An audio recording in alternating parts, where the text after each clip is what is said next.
Hello, my name is Yiğit İnanlı. In this video, I'm going to talk about my Physics 101 experiment.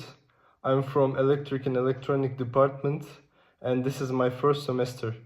So, the experiments aim to investigate how the surface friction coefficient affects on objects' motion. Understanding the relation between friction and movement is crucial in various fields such as transportation, manufacturing, and material engineering. The ability to control friction and optimize surface materials can significantly impact the efficiency of systems, from vehicle designs to industrial machinery. The experiment focused on determining how different surfaces impact the speed, acceleration, and frictional resistance experienced by an object. To minimize errors caused by environmental factors, I used Airtable for my experiment, and the mass of the object was carefully measured using a scale, and I carried out the distance by measuring with a ruler, ensuring consistency throughout the experiment. The objective was to isolate the impact of the surface type on the object's motion. Making sure all other variables remained constant, the experiment began with the object placed on a frictional surface. Initially, velocity, acceleration, and the surface friction coefficient were measured in this environment. This set the baseline for comparison. After completing the initial measurement on the frictional surface, then I measured it on the paper surface. Because of the measurement offering a small amount of friction presented less resistant than a rough surface.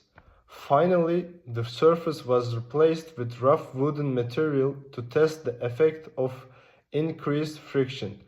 Each of these surface types had a distinct impact on the object's ability to accelerate, and these results were on line graphs to visualize the relationships between surface friction.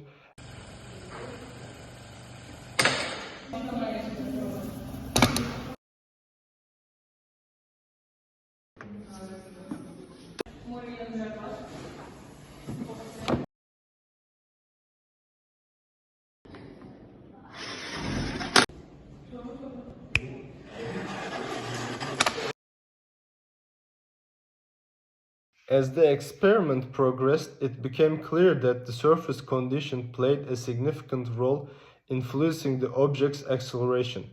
The results showed that as the surface became rougher, the friction coefficient increased. This increased friction caused a noticeable reduction in the object's acceleration.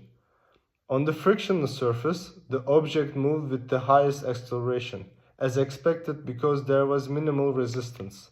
On the other hand, when replaced on the rough wooden surface, the object experienced the greatest friction, leading to the lowest acceleration.